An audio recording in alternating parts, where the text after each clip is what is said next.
Hello everybody. So this video resumes on page 24 of Blood Brothers, immediately after the 7-year flash forward or the prolepsis in time, from when Mickey was a baby through to when he is at the age of 7. Now, in the previous sections that we've looked at, you should already now have an opportunity to get some good notes on the character of Mrs. Johnston and of Mrs. Lyons, and about the way that, respectively, working class people and middle class people are presented. If you haven't perhaps already done that, then I would recommend perhaps that you go back and you do condense some of your annotations into some notes with those headings. But in this section we're now going to be introduced in a moment to Mickey and Edward, although not before we get a little bit more information about Mrs. Johnston as well. So once you've completed your annotation, you'll want to put together some notes on these characters as well. So let us begin. Mickey, aged 7, is seen knocking incessantly at the door. He's carrying a toy gun. Why, first of all, is that significant as a visual symbol? Well, of course, we'll find out later in the play that he will die through a gunshot. We don't know that at the moment, but nonetheless it is an element of foreshadowing. It is also, I would argue, linked to the idea of premature aging. Once again, when we talked about Mrs. Johnston being 30 but looking like 50, the idea that he's a 7-year-old child but playing with a firearm can be seen related to that. Mrs. Johnston, screaming off stage, shouts, "Go away!" And he replies, "Mother, will you open the bleeding door or what?" And look at his language there. Again, it's the swearing. Remember, she talked about how Edward would not grow up effing and blinding. Well, here's a reminder that this is what life is like for her children. And not only does Mickey use that word, but she doesn't do anything to chastise him for it. But she realises with relief off the stage and says, "Mickey," as she comes to open the door. Now, why is this significant? Again, as symbolic moments, the fact that she keeps the door open shows, I beg your pardon, the fact that she keeps the door locked shows her insecurity, shows her fear, shows that she too is racked with guilt because of what she has done. He says, "Ma'am, ma'am." She grabs him and hugs him. Again, it shows the love that she has for him, linking to what we were saying earlier. And he says to her, "Why was the door bolted? Did you think it was the rent man?" Now, if we're talking about the theme of premature aging, that's another key quote. Aged 7, and he's already used to the idea that his mother is frightened of paying bills because of poverty. Another key quote. She laughs and looks at him. He says, "Ma'am, our Sammy's robbed me of the gun, and that was me best one. Why does he rob all me things off me?" Again, you can link that in contrast to the one of the persuasive arguments that Mrs. Lyons used when she said that Edward would have, quote, all his own toys, because, as we said, Mickey, nothing is his own, and anything that is taken from him. Mrs. Johnston says, "Because you're the youngest, Mickey. It used to happen to our Sammy when he was the youngest."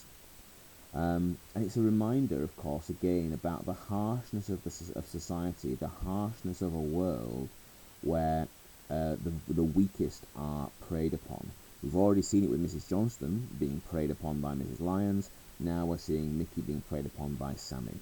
It's a reminder that society neglects the most vulnerable. Mickey goes on and says, "Ma'am, we're playing mounted police and Indians. I'm a Mountie. Ma'am, this morning we've wiped out 3,000 Indians." Mounted police being Canadian. This is interesting because it links into the motif that we've already talked about of the cinema. This is how people like Mickey would have learned about things like this from watching sort of cowboy films, that kind of thing. So we see again how that motif re-emerges here, and again, it linked to the idea of escapism. In the way that that's described, the casualness of wiping out 3,000 Indians, it's a reminder that actions in childhood are seemingly consequence-free. You can play with a toy gun and not kill anyone. You can supposedly kill 3,000 Indians and not be committing a war crime. That's interesting because in this play there is a distinction that is drawn between childhood and adulthood. Childhood is seen to be somewhere that is relatively innocent and relatively consequence-free. However, in adulthood, you have to pay for what you have done. In adulthood, in other words, there are consequences, as we've already started to see with Mrs. Johnston. And consider the kind of spas that that Russell uses here, because Mrs. Johnston's response to him shooting 3,000 Indians is good. He's not really, in other words, listening. And we see that more on the next page when it says that he aims the gun at her and fires and says, "Ma'am, you're dead." And she stares at him and says, Clearly she's not really paying attention. And so we get an image of Mrs. Johnston then as a parent that, for all that she is well-meaning, is also perhaps slightly neglectful. Now, I don't think Russell wants us to blame and to judge her for this, but rather to see it that the reason why she is like this is as a consequence of society's treatment of her. He never really wants us to blame her, I think. Mickey goes on and says, "What's up, ma'am?" "There's nothing, son. Go on, you go out and play, there's a good lad. But hey, don't you go playing with those hooligans down at the rough end." It's a reminder that however poor you may be in your life, you always like to think that there's somebody worse off than yourself. And Mickey, on his way out, says, "We're down at the other end, near the big houses in the park." And we start to get a sense then, don't we, of the geography of this area, of the way that of the way that you have a sort of hierarchy in society from the middle class area to the real deepest slums. But of course that is going to be a worry for Mrs. Johnston, because going up that way means that he's always going closer to where Edward might be. And Mrs. Johnston says, "Mickey, come here." "What? What did you say? Where have you been playing?" And Mickey clearly is not meant to go there, because he says, "Ma'am, I'm sorry, I forgot." "What have I told you about playing up near there? Come here." And she grabs him. And I think in the sort of relative cruelty here, we see again a projection of her guilt and her fear, because remember what the prophecy that Mrs. Lyons made: if he ever met his twin and found out, he would die. So actually, though she may seem to be superficially cruel in the way that she uses that word grab, actually I think it's a measure of her love and care for him. He says, "It wasn't my fault, honest." She replies, "So whose fault was it then?" He says, "The Indians. They rode up that way. They were trying to escape." Again, more spas, obviously, at the idea of, sort of Plains Indians in full headdress and war cry running around the streets of Liverpool. But she says, "Don't you ever go up there. Do you hear me?" "Yeah, you let our Sammy go up there." He replies, Our Sammy's older than you." "But why?" "Just shut up. Never mind why. You don't go up near there. Now go on, get out and play. But you stay outside the front door where I can see you." And so here we get a sense then that Mrs. Johnston is more protective of Mickey than she has been with her older children. Now, partly this is because she is now a bit more secure in her life. She presumably has work, and so she is more economically sound. But I think the bigger reason for that is out of guilt. She spoils Mickey in comparison with the other children because she feels guilty for the fact that she gave away his twin brother. And that explains her actions. Mickey tries to argue and says, "But ma'am, And she cuts him off and shouts, "Go on." She exits, and we now see Mickey make his way outside. He is fed up, desultory, shoots down a few imaginary Indians, but somehow the magic has gone out of genocide. Now, it's interesting, not a particularly good taste joke as jokes go, But it's interesting because this is an example, not that this is particularly relevant, but it's an example of something known as a literary stage direction, which is to say it's a stage direction that would never be presentable on the stage, could never be communicated to an audience. It's just a sort of joke there for anyone reading it. But there we are. And now, I think this next stage direction, for me, actually is one of the most interesting, entirely neglected moments in this play, because it says that he sits bored, looking at the ants on the pavement, and usually when this is acted out, it will show you him sort of picking up a few or squashing a few just to demonstrate what he's doing. Why is that important? Well, what do we know about ant communities? We know that they're incredibly well organised. We know that they're very harmonious. We know that everybody works in a common cause. In other words, all of the things that are alien to Mickey's life, he sees in that order and that calm and that sense of purpose everything that is missing from the world. So I think that's an incredibly perceptive point.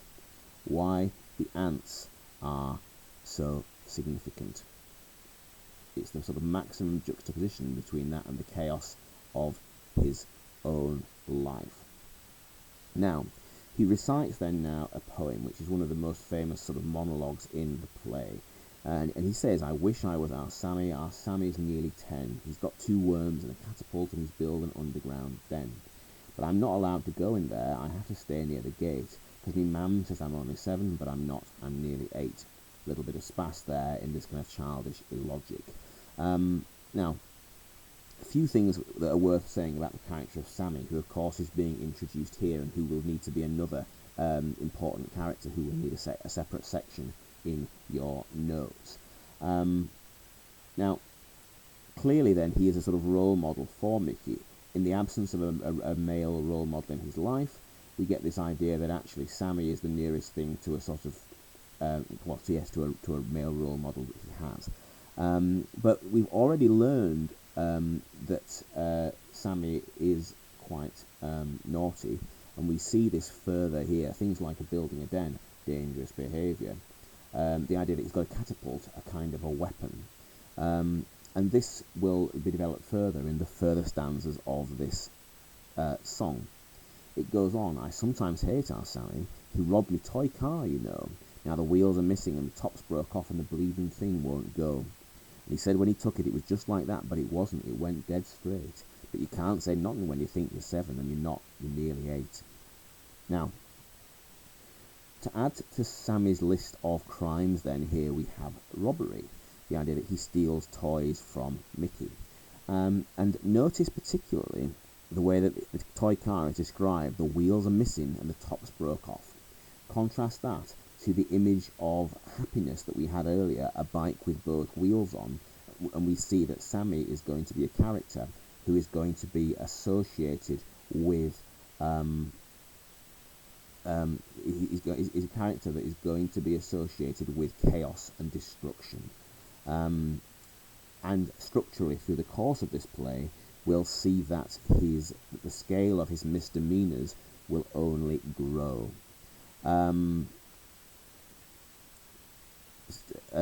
Let's see then, what else then? It goes on and says, I wish I was our Sammy. You want to see him spit straight in your eye from 20 yards and every time a hit. He's allowed to play with matches and he goes to bed dead late, and I have to go at 7 even though I'm nearly 8. Once again then, playing with matches, potential for arson is again something that's associated with Sammy later on in the play. So again, it's sort of foreshadowing, even in his early delinquencies, it's foreshadowing the later crimes that he commits. Of course, we go through arson when he burns the school down, to the manslaughter when he shoots the attendant in the garage. It carries on then. You know our Sammy. He draws nudie women without arms or legs or heads in the baths when he goes swimming. But I'm not allowed to go to the baths. My mum says I have to wait, because I might get drowned. Because I'm only 7, but I'm not. I'm nearly 8. Now, let's be quite frank. Drawing pictures of women without arms or legs or heads sounds very much like the early actions of a psychopath. Here it's deployed for spas, comedy purposes, but there's a sort of serious subject that Sammy is a very damaged child, and we find out in a few pages time precisely why he is so damaged. And again, we'll find out that he, in a sense, is another victim of society. We go on then. You know our Sammy. You know what he sometimes does. He wheezes straight through the letterbox of the house next door to us. I tried to do it one night, but I had to stand on a crate because I couldn't reach the letterbox. But I will by the time I'm 8. Just one more example, obviously, of his antisocial behaviour, and once again the way in which Mickey, as being somebody who is perhaps a little bit naive and a little bit easily led, will be led astray by the influence of Mickey. Once again, it's foreshadowing things that will happen later on in the play when Mickey himself gets drawn into the botched robbery of the petrol station. Now, bored and petulant, Mickey sits and shoots an imaginary Sammy.